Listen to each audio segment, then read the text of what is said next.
Olá, vamos dar prosseguimento ao curso de acionamentos do ensino remoto emergencial da UNILA.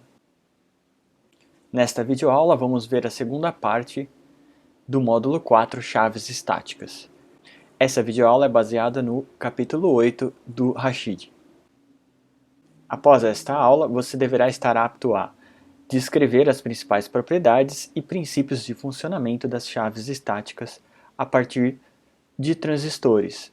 No caso, em relação ao primeiro vídeo, veremos o transistor bipolar de junção, o transistor IGBT e o CIT. Vamos começar então pelo transistor bipolar de junção. Há duas configurações possíveis, dependendo de qual tipo de portador é o portador majoritário. No caso, NPN ou PNP. O transistor NPN pode ser visto aqui, onde vemos o empilhamento dessas diversas regiões. Então esse aqui seria o NPN. E aqui ao lado podemos ver o símbolo do transistor NPN. Podemos ver aqui com essa setinha indicando a junção base-emissor. Temos duas junções, base-emissor e coletor-base. Deste lado vemos o transistor PNP. É semelhante ao anterior, com os mesmos três eletrodos, que são base, coletor e emissor, porém as regiões N passam a ser P e a região P passa a ser N.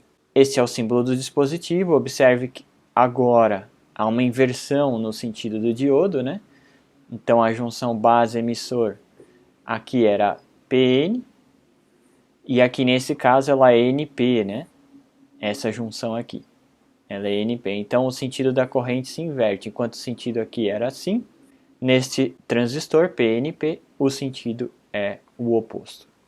Aqui a corrente coletor para emissor. Como vimos, há três eletrodos que são base, coletor e emissor. E no caso o dispositivo é controlado pela corrente de base. A corrente que entra aqui, IB.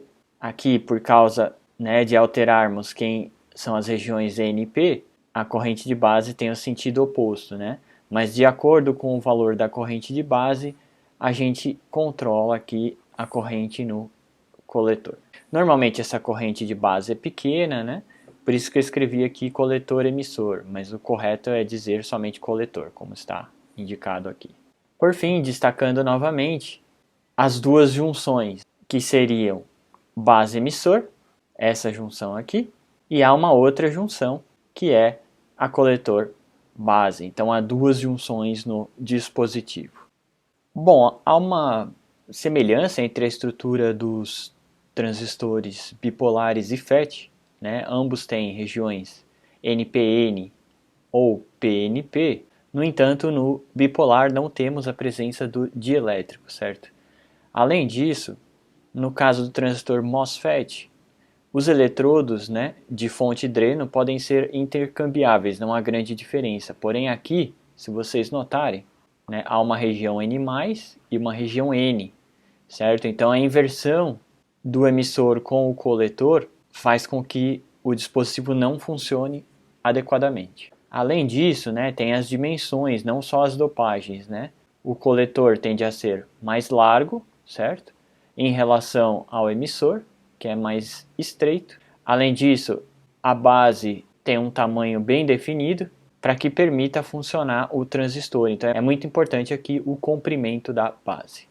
Como eu disse, emissor e coletor não são intercambiáveis, diferentemente do MOSFET. Notem que, além disso, a estrutura do transistor bipolar é muito parecida, com uma corrente vertical característica dos dispositivos de potência.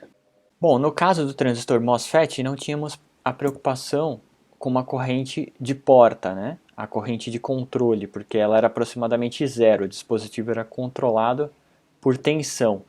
No caso do transistor bipolar, tem uma corrente de base e uma corrente de coletor. Diferentemente do MOSFET, que é unipolar, neste caso temos portadores diferentes, ou seja, A base vai ter um tipo de portador na corrente, né, dela, e o coletor um outro portador. Elas percorrem caminhos paralelos e no caso do transistor, né, ligado, há uma baixa resistência entre coletor e emissor, né, ligado. É isso aqui que importa pra gente. No caso do transistor MOSFET era o RDS, né, dreno-fonte, aqui é coletor-emissor. Nesta ilustração podemos ver as duas correntes que eu citava, né? No caso de um transistor NPN, a gente tem uma corrente de lacunas e uma corrente de elétrons. A corrente de lacunas é na base, né? Da base para o emissor, e a corrente de elétrons é a que circula entre coletor e emissor. No caso do transistor PNP, há uma inversão, há uma corrente de elétrons na base e uma corrente de lacunas entre emissor e coletor, né? O sentido da corrente se inverte porque, né, é sempre oposto ao dos elétrons, então se os elétrons se deslocam nesse sentido, aqui tem que ser o sentido da corrente. E no caso do transistor PNP, a corrente é de lacunas, né, então dá aqui o sentido da corrente. Eu não citei aqui a corrente que está destacada em vermelha, porque em geral ela é muito inferior a esta corrente destacada em azul. Como eu disse, né, para destacar, lembrem-se que, diferentemente dos MOSFETs, que são unipolares, os transistores bipolares, né, como o próprio nome já diz, já possuem os dois tipos de corrente. Né? Eu havia destacado anteriormente, né, este comprimento, que é o da base, há uma relação entre o comprimento total do dispositivo e o da base. Né? Essa base tem que ser pequena, normalmente 150 vezes menor que o comprimento do dispositivo para que ele possa funcionar como um transistor bipolar. Né? E este valor está relacionado com o comprimento de difusão dos portadores minoritários, certo? Para eles poderem atravessar a base e a gente ter aquela corrente, né, que eu destacava entre emissor e coletor, certo?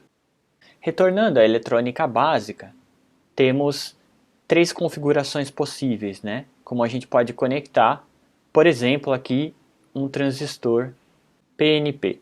As três configurações são base comum, emissor comum e coletor comum. Né? Observe que entre entrada e saída há um eletrodo comum. Né? No caso de base comum, seria o eletrodo de base. No caso do emissor comum, o eletrodo do emissor. E coletor comum, o eletrodo de coletor. Né? Então, dentre as configurações possíveis, a gente destaca aqui a de emissor comum. Então, a gente teria um sinal de controle na base do dispositivo e a saída, né, no caso, circularia por aqui a corrente para uma carga, por exemplo. Então, aqui o eletrodo de controle e aqui, por exemplo, indo para uma determinada carga. Como eu disse antes, o emissor comum é a configuração empregada, né, para funcionar como chave em circuitos de potência. Temos aqui a nossa primeira equação, que diz que a corrente do emissor é a soma dessas duas correntes, certo? E a gente pode ver isso aqui no circuito, né? A corrente do emissor vai ser a soma da corrente de base com a corrente de coletor. Aqui estamos vendo, né, um circuito de polarização da base, que vai determinar quanta corrente vai circular por aqui. E aqui também uma resistência de coletor para limitar a corrente, né, que circularia aqui no dispositivo. Mas esta aqui seria a parte, de qualquer jeito, que estaria conectada a uma carga, né? Simplesmente um circuito aqui, exemplo de polarização. Normalmente aqui esse eletrodo seria o de referência. E a gente tem o emissor comum aqui, a base, e o coletor, ou seja, o controle e a carga. Notem que, né, eu destaquei aqui a corrente de base.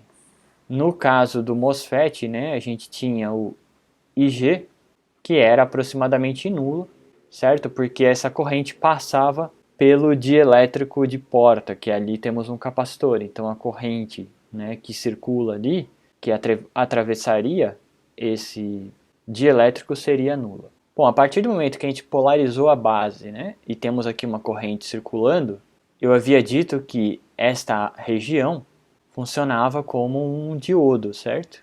Ou seja, se ele está conduzindo, aqui a queda de tensão base emissor, ela é normalmente acima de 0,7 volts para ele estar conduzindo, mas em geral em torno de 1 volt. No caso, né, 0,7 se for um transistor de silício. Se a gente analisar, né, então, a curva de corrente da base em função dessa tensão base emissora, a gente vê justamente aqui uma curva de diodo e ela varia muito pouco aqui dependendo da tensão entre coletor e emissor, né? Então ele tem basicamente aqui um diodo entre base e emissor.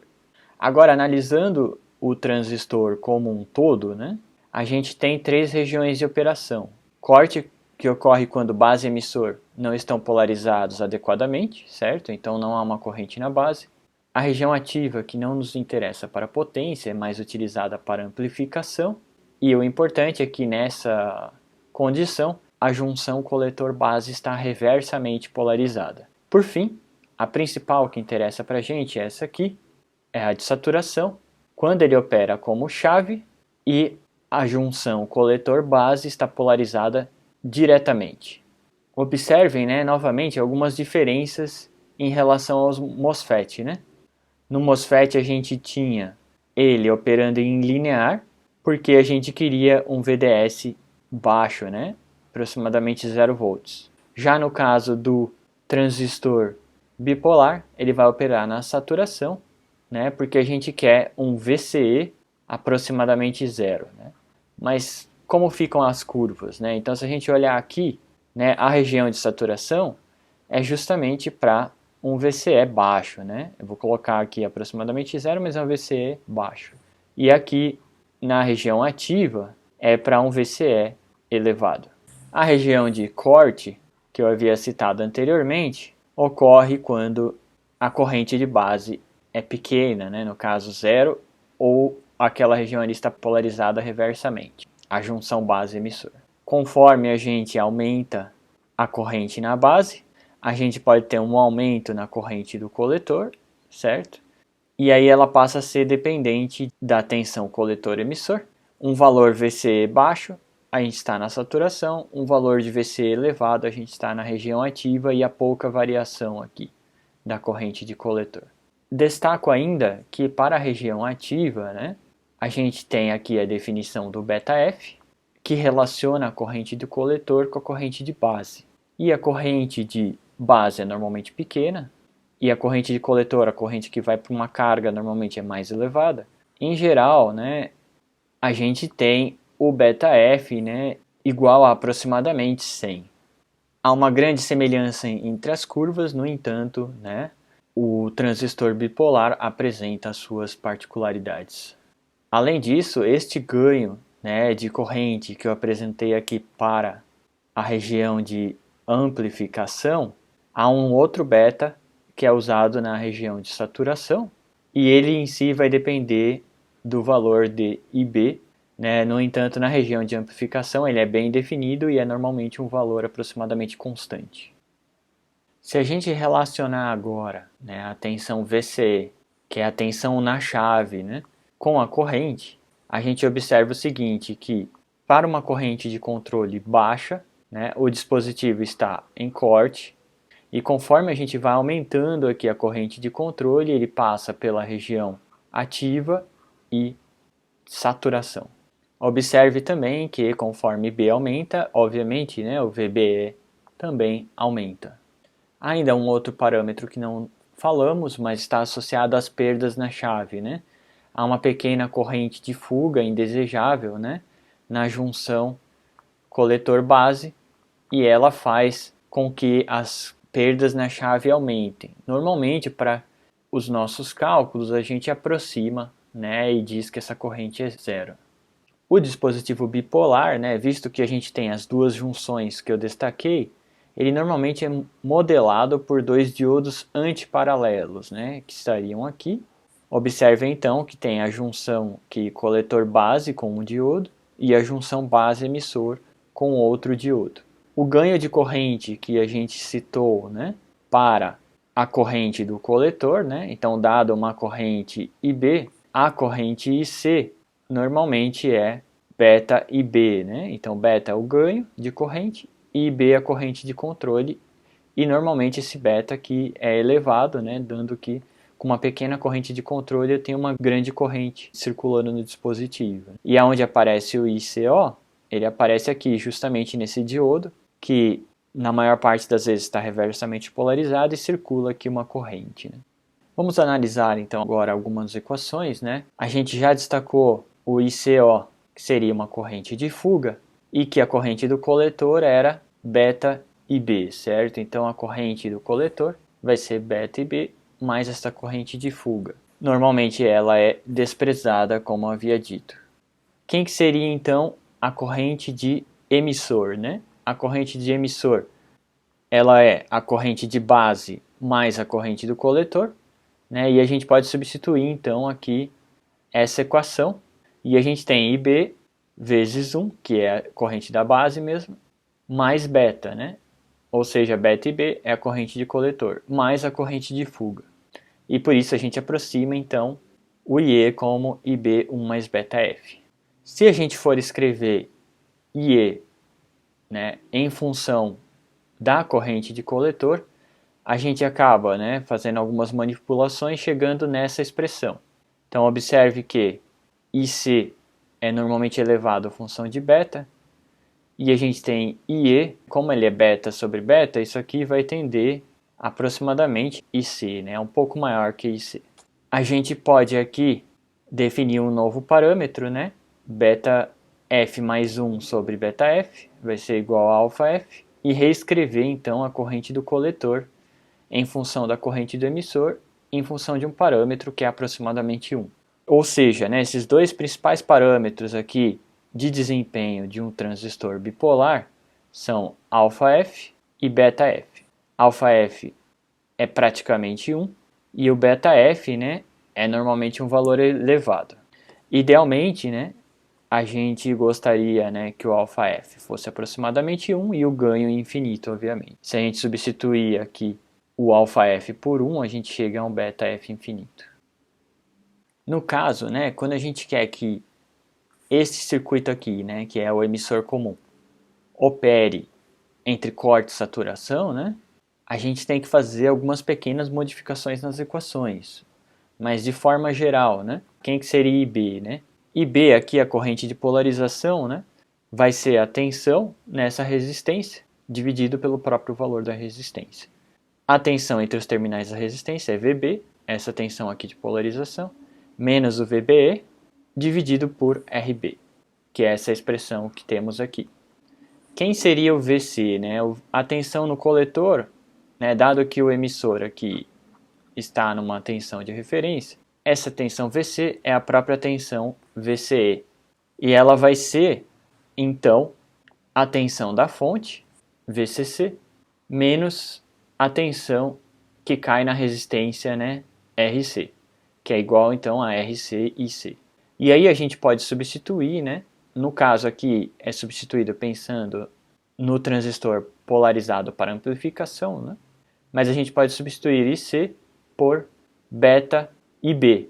Né? Então IC é igual a beta F IB. IB a gente já sabe aqui pelo circuito de controle que gera a excitação na base. Então a gente tem o beta F, né, que aparece aqui, e o VB menos VBRB se encontra aqui, né? Então a gente chega nessa expressão para determinar VC. A gente sabe que o VCE pode ser escrito da seguinte forma, né? O VCE é igual a VCB mais VBE. E a gente pode escrever também que, a partir dessa equação, que o VCB é o VCE menos VBE. Certo? Assim a gente pode calcular, por exemplo, qual que seria o VCB e saber se ela está operando na região ativa ou saturação, que a gente deseja, né, para ela operar com uma chave. Então é importante prestar atenção nos valores de VBE e VCE. Se VBE normalmente, né, conduzindo uma corrente elevada aqui no controle, ela chegaria aqui a 1 volt, e a gente tivesse um VCE de 0,5, né? Substituindo nessas equações, a gente tem 0,5 menos 1, ou seja, menos 0,5. E aí, de fato, a gente teria, na verdade, as duas junções diretamente polarizadas e o transistor estaria saturado. Qual que é a principal diferença, né, entre a região ativa e saturação? É justamente o parâmetro beta, né? No caso, a gente vai para um beta forçado, que é muito menor que o beta que a gente definiu anteriormente. Então, esse ganho de corrente forçado aqui para a saturação, que a gente substituiria aqui, né? Esse beta forçado, ele é muito menor que o beta F, porém, as relações se mantêm. O que a gente tem que saber aqui é justamente quais junções estão diretamente ou inversamente polarizadas e principalmente se essa corrente de base é elevada o suficiente para levar o transistor para saturação. A gente observa, né, que há dois tipos de capacitância, né, as capacitâncias de depleção e difusão no dispositivo. E a gente pode inseri-las, né, como uma capacitância entre base e coletor e uma capacitância entre base e emissor, né, no modelo do dispositivo. Aqui a gente tem uma resistência entre coletor e emissor e o ganho de corrente, né, entre coletor e emissor dado pelo sinal de controle IB. Quando as junções estão reversamente polarizadas, a gente tem somente capacitâncias de depleção. E é importante salientar que estas capacitâncias elas atuam apenas nos transientes. Então, quando a gente quiser chavear, como a gente quer justamente utilizar o transistor como chave, né? Essas capacitâncias assumem um papel importante justamente para o chaveamento do transistor. Esse aqui é um outro circuito equivalente em que apenas substituímos aqui, em vez de o sinal de controle por corrente, né, IB, a gente tem o controle pela tensão base-emissor e aparece semelhantemente ao transistor MOSFET, que era controlado por tensão, aparece o parâmetro GM, que multiplica uma tensão de base-emissor, ou seja, isso aqui é uma transcondutância, né, como está descrito aqui. É um modelo alternativo para a gente. Então agora a gente vai ver o impacto das duas capacitâncias, né, CCB e CBE, as duas capacitâncias de junção que a gente viu no slide anterior.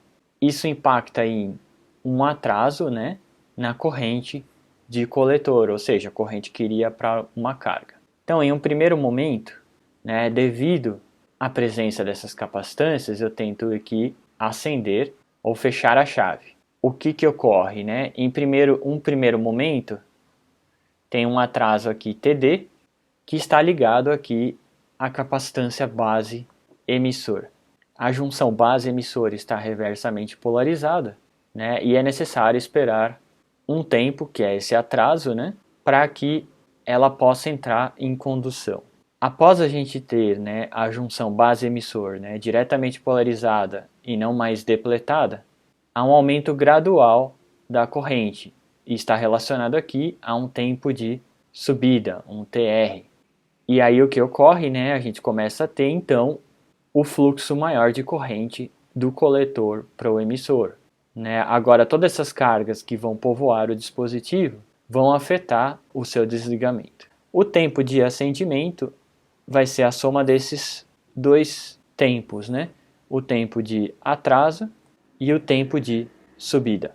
Quando a gente vai desligar o dispositivo, é necessário aplicar uma tensão negativa. Por um tempo, o dispositivo conduz de forma reversa, como vimos para os diodos, né? E novamente ocorrem dois atrasos. Um primeiro atraso está relacionado à descarga desse excesso de corrente para que o dispositivo opere na saturação. Então a gente tem uma corrente de excitação, né, com excesso na base para que o dispositivo entre na saturação. E essa corrente em excesso está relacionada a uma carga também em excesso. E a gente tem então que se livrar aqui dessas cargas para que a gente possa começar a eliminar a corrente do dispositivo. Então, o primeiro atraso aqui é devido a esse excesso de carga para saturação na base, né? E depois o segundo atraso é o tempo de descida, o T-fall, que ocorre para que a gente tenha as junções reversamente polarizadas e o dispositivo em corte. Por fim, vamos ver mais alguns aspectos dos transistores bipolares, que são a presença de uma segunda ruptura, ela tende a ser destrutiva, ela ocorre devido a pontos onde tem uma elevada corrente na base, e ela é oriunda, né, ela surge a partir de defeitos e é função do tempo, né? Então a melhor forma de se precaver é operar de uma forma segura para que não acarrete, né, essa operação descontrolada, né, em uma segunda ruptura.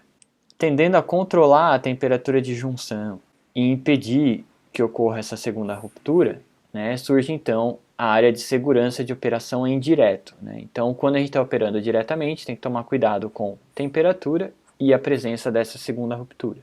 Essa é uma característica do bipolar. Já em reverso, né, a gente também tem que tomar cuidado para que o dispositivo também não se degrade. Por fim, a gente tem diversas aqui tensões de ruptura que impõem limite para polarização das diferentes junções do dispositivo, em diferentes condições, né, como presença de coletor aberto, de base aberto ou determinada polarização na base. Essas tensões têm que aparecer no datasheet ou folha de dados e você tem que se preocupar então na hora de inserir esse componente no circuito para que ele opere de forma adequada, né, respeitando as temperaturas das junções, impedindo que ocorra a segunda ruptura, né, e estando dentro aí das tensões aceitáveis do datasheet. Vamos ver agora talvez o dispositivo mais importante para a eletrônica de potência dentre os transistores, que é o IGBT, né? Então, no caso, um transistor bipolar de porta isolada. Bom, esse dispositivo combina as vantagens dos bipolares com as dos MOSFETs. Devido à presença do isolante, né, ele possui elevada impedância de entrada, assim como os MOSFETs. No entanto, na parte de condução ele é semelhante a um bipolar.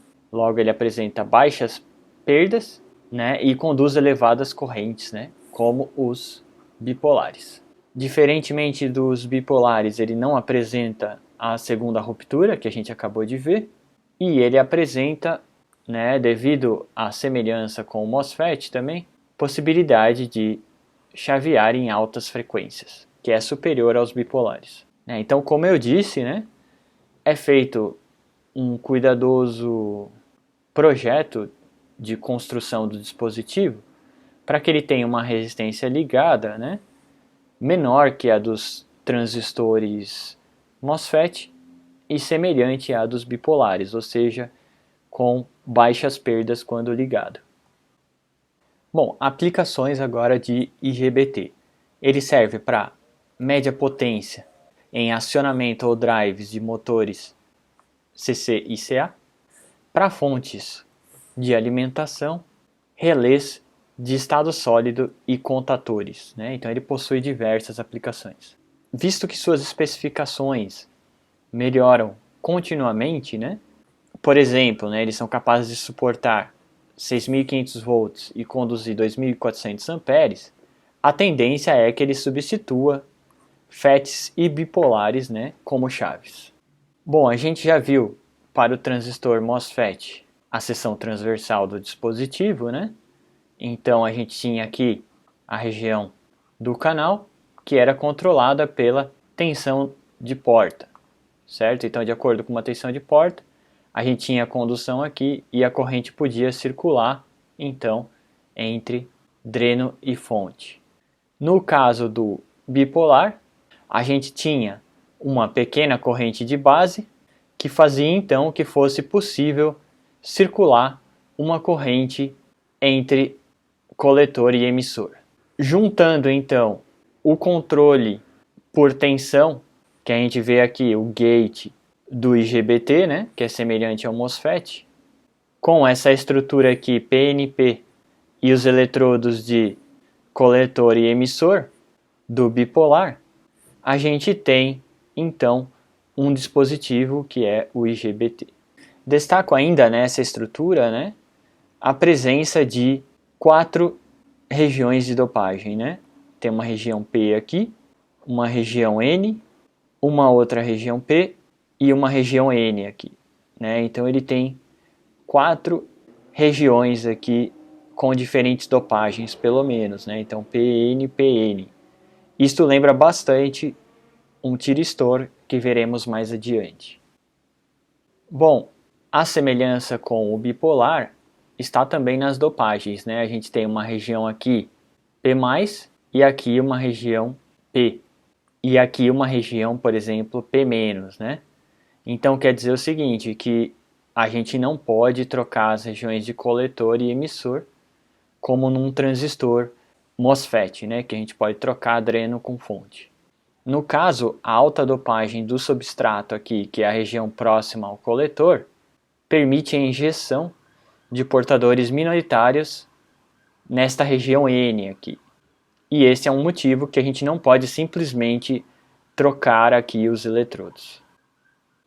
Como eu havia comentado, há também uma semelhança com um tiristor, devido à presença de 4 regiões, né? PN, PN. No entanto, diferentemente do tiristor, né, ele tem aqui 2 regiões, uma região epitaxial pouco dopada e uma região mais estreita, altamente dopada, né? São essas 2 regiões aqui. E como funciona esse dispositivo de uma forma simplificada, né? Bom, o transistor bipolar a gente precisa ter uma corrente na base, né? Para que depois a gente possa ter a corrente em azul aqui do coletor para o emissor. Então, como a gente pode ter essa corrente de base? No caso, a porta controla justamente essa corrente vermelha aqui, né? Permitindo, por exemplo, uma corrente de elétrons aqui possa fluir, né, dessa região N para essa região N. Então surge a corrente de portadores minoritários que vai permitir aqui a corrente dos majoritários de lacunas, né? Então eu ativo na porta essa corrente, por exemplo, de elétrons, para que eu possa ter aqui a corrente de lacunas entre coletor e emissor. Então a principal diferença para um transistor bipolar é que eu tenho agora o sinal de porta controlando a possibilidade dessa condução de corrente entre essas 2 regiões.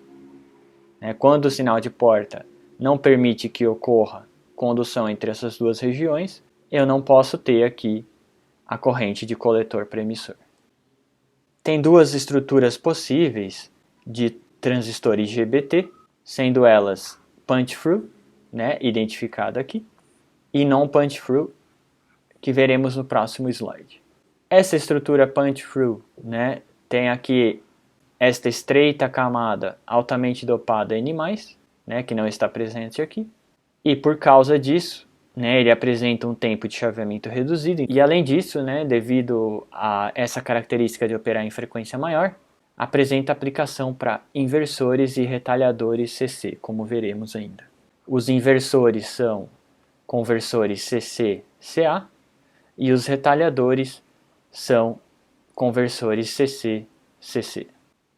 Já a estrutura non-punch-through, né, ela não tem aquele buffer ali fino e altamente dopado, né, entre as regiões PN. O tempo de vida do portador tende a ser maior, por isso acaba sendo também mais lento. E além disso, né, tem uma queda de tensão maior quando está ligado.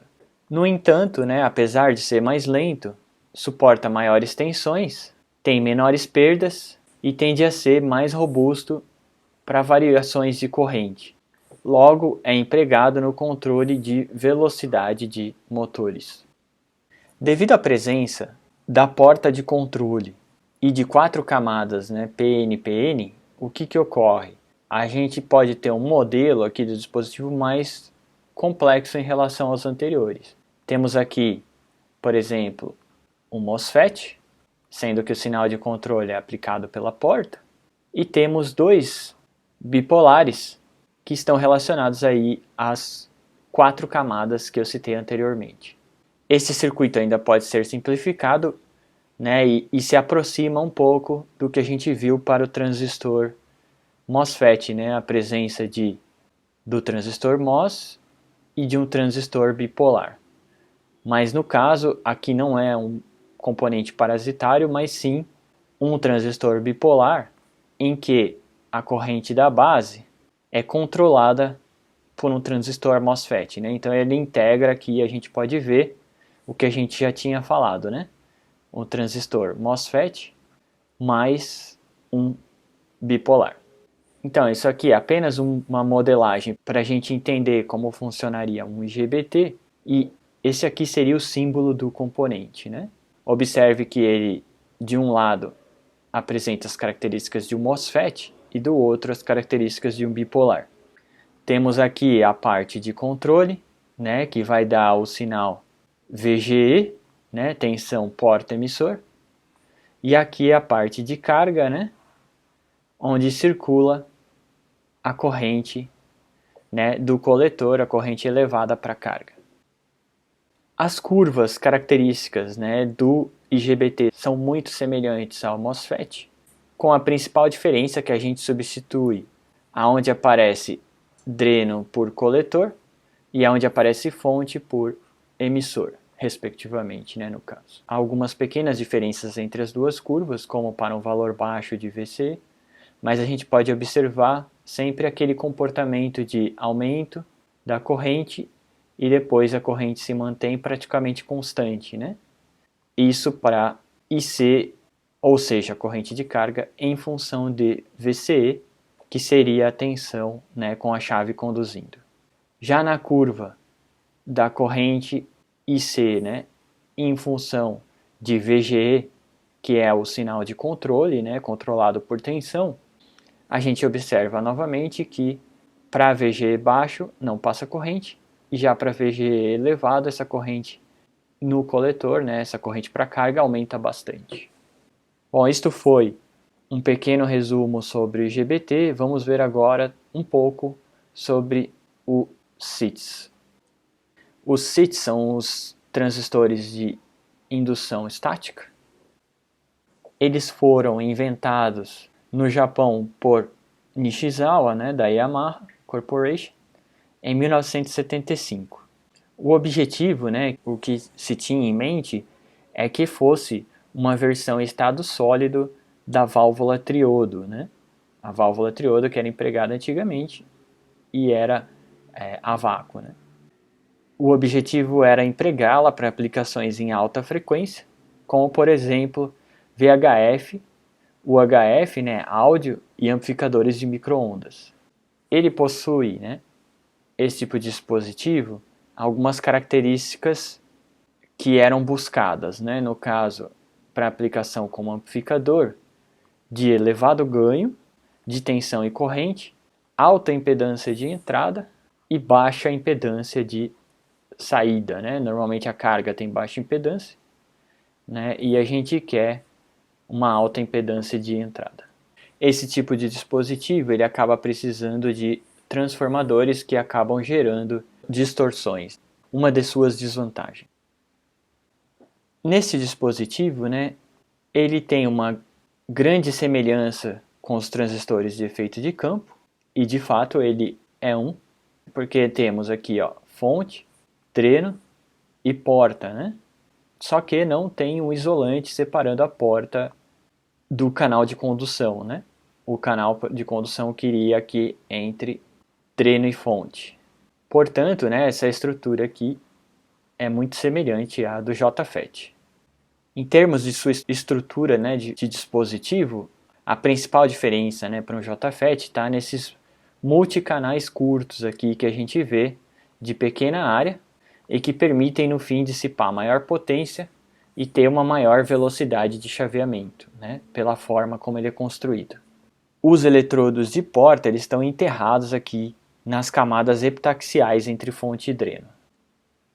Como a gente já comentou, ele é idêntico a um JFET, exceto pelo arranjo da porta, né, essa característica aqui de como a porta se encontra no dispositivo, E por ele ser assim, né, ele ainda tem, né, essa semelhança ao JFET, ele tem uma baixa resistência entre dreno e fonte.